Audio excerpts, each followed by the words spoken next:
Seguimos, queridos hermanos, nuestra meditación sobre la doctrina católica, basándonos en el Catecismo Mayor del Papa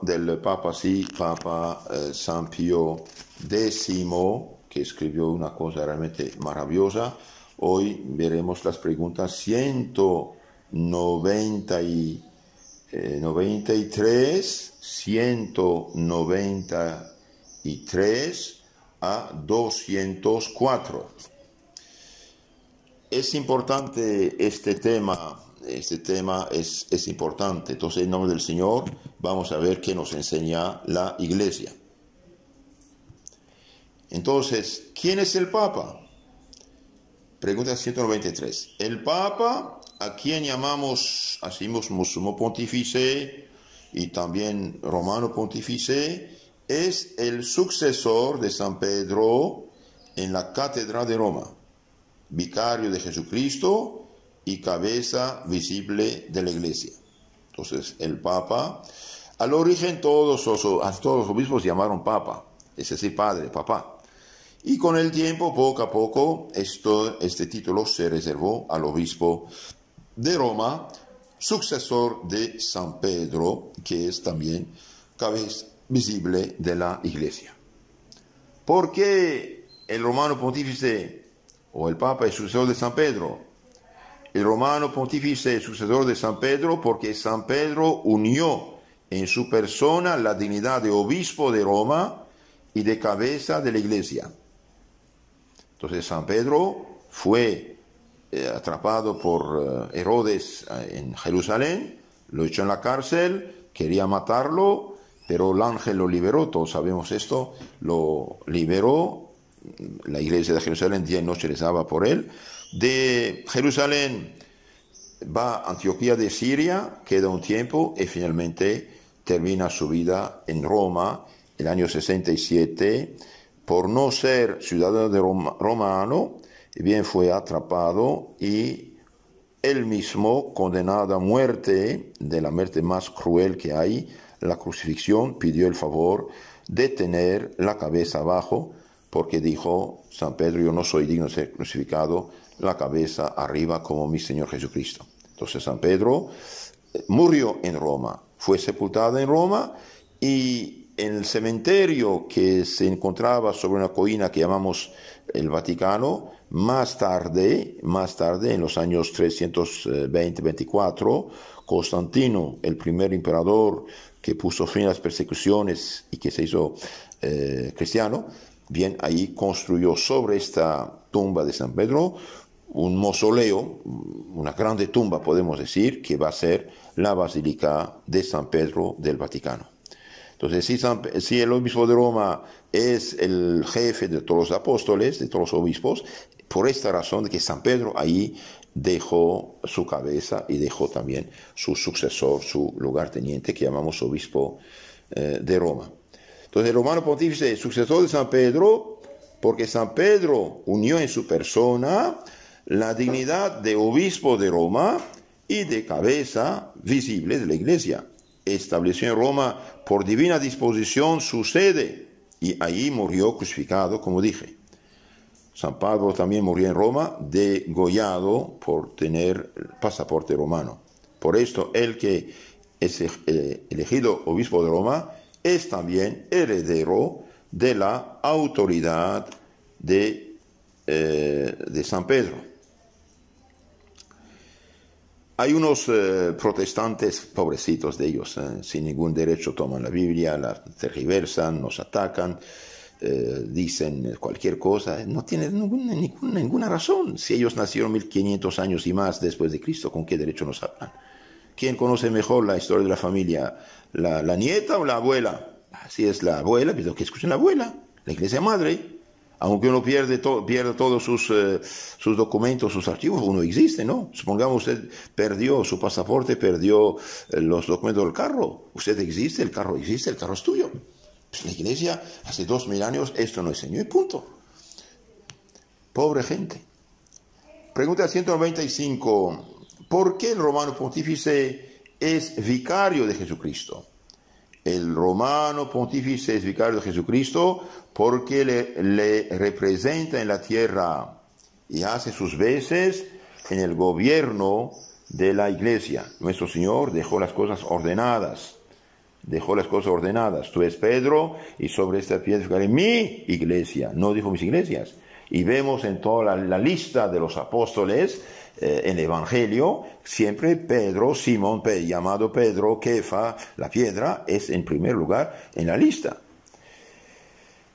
No hagamos caso a los protestantes, no tienen ningún derecho a tocar la Biblia. Son unos que fastidian, se pierden y pierden la gente con la Biblia en mano. Esto no vale nada. Entonces el romano pontífice o el Papa es vicario de Jesucristo porque le representa en la tierra y hace sus veces en el gobierno de la iglesia.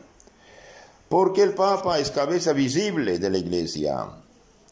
El Papa o romano pontífice es cabeza visible de la iglesia porque él la rige visiblemente, la dirige, la gobierna con la misma autoridad de Jesucristo, que es cabeza invisible. Entonces el jefe real, verdadero, invisible de la iglesia es Cristo. Y su representante visible es el Papa. ¿Qué dignidad es pues la del Papa? La dignidad del Papa es la mayor entre todas las dignidades de la tierra, con que ejerce supremo e inmediato poder sobre todos y cada uno de los pastores y de la iglesia. Entonces no hay dignidad más alta, más grande que la dignidad del Papa.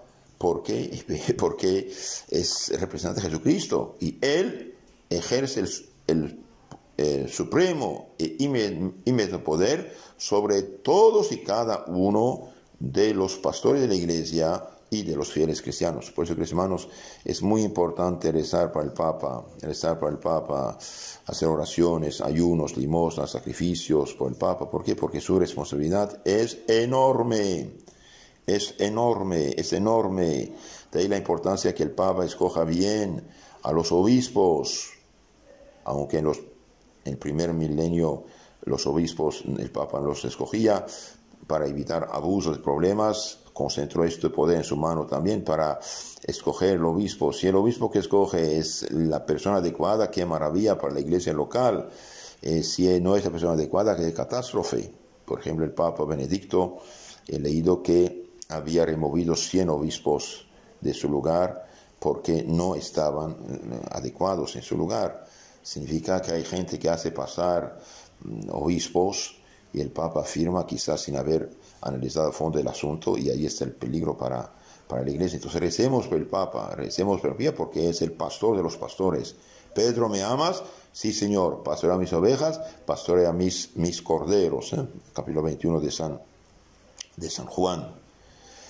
Otra pregunta muy importante y muy delicada cuando está mal entendida, dice: ¿puede errar el Papa al enseñar a la iglesia? El Papa no puede errar, es decir, es infalible en las definiciones que atañen a la fe y a las costumbres.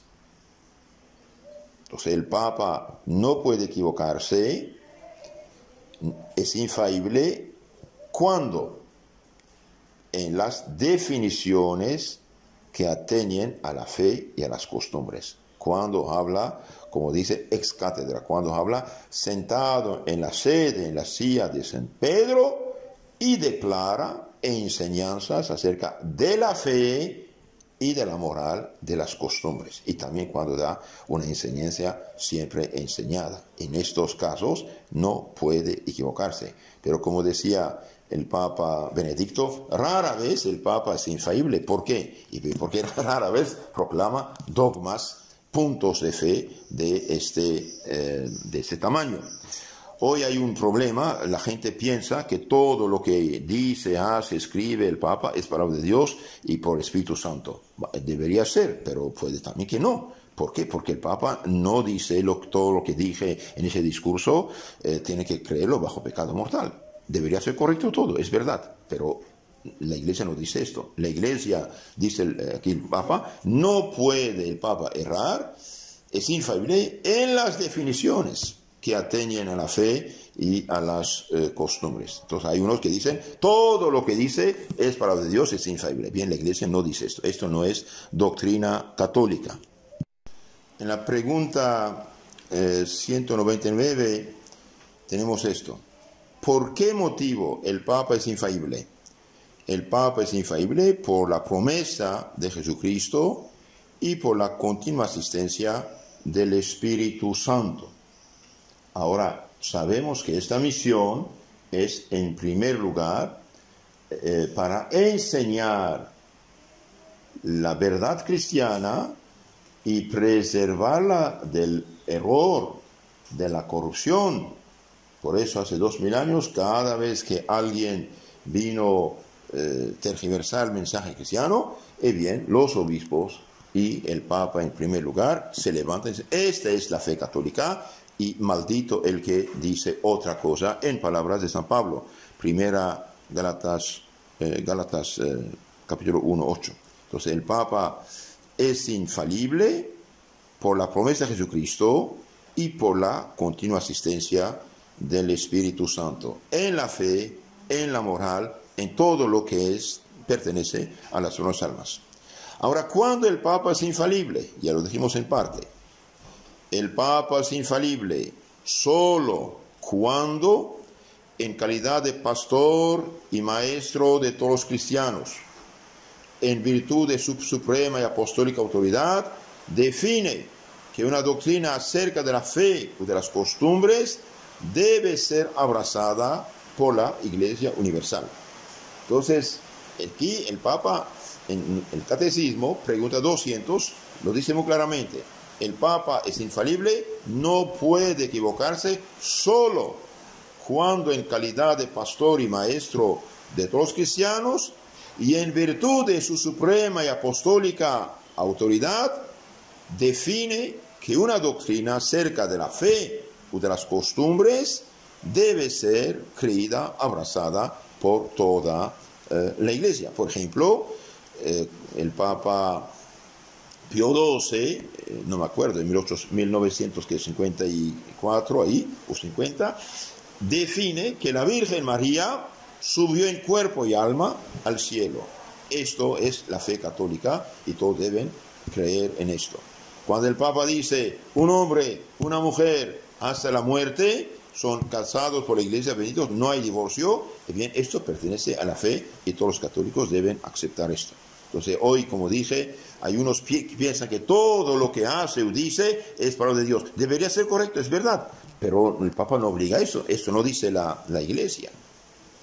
Entonces, el Papa es infalible solo y cuando, en calidad de pastor y maestro de todos los fieles cristianos, y en virtud de su suprema y apostólica autoridad, define que una doctrina acerca de la fe y de las costumbres debe ser abrazada por la Iglesia Universal. ¿Por qué? Porque en este caso, de hecho, esta es la fe cristiana.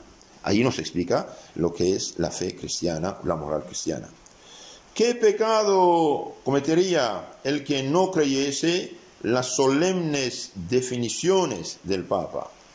El que no creyese las solemnes definiciones del Papa, o aunque solo dudase de ellas, pecaría contra la fe, si persistiese obstinadamente en esa incredulidad, ya no sería católico, sino hereje.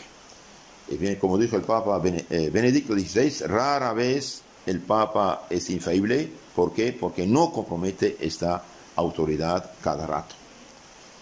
Desde 1954, desde la definición del dogma de la Asunción de la Virgen María al cielo, no hay ningún dogma nuevo proclamado por el Papa. ¿Con qué fin ha otorgado Dios al Papa el don de la infalibilidad? Dios ha otorgado al Papa el don de la infalibilidad para que todos estemos ciertos y seguros de la verdad que la Iglesia nos enseña. ¿Cuándo definió la Iglesia que el Papa es infalible? La Iglesia definió en el Concilio Vaticano I, en 1870, que el Papa es infalible, y si alguien presumiese contradecir esa definición, sería hereje y excomulgado. De hecho, esto pertenece a la infalibilidad de la misma Iglesia.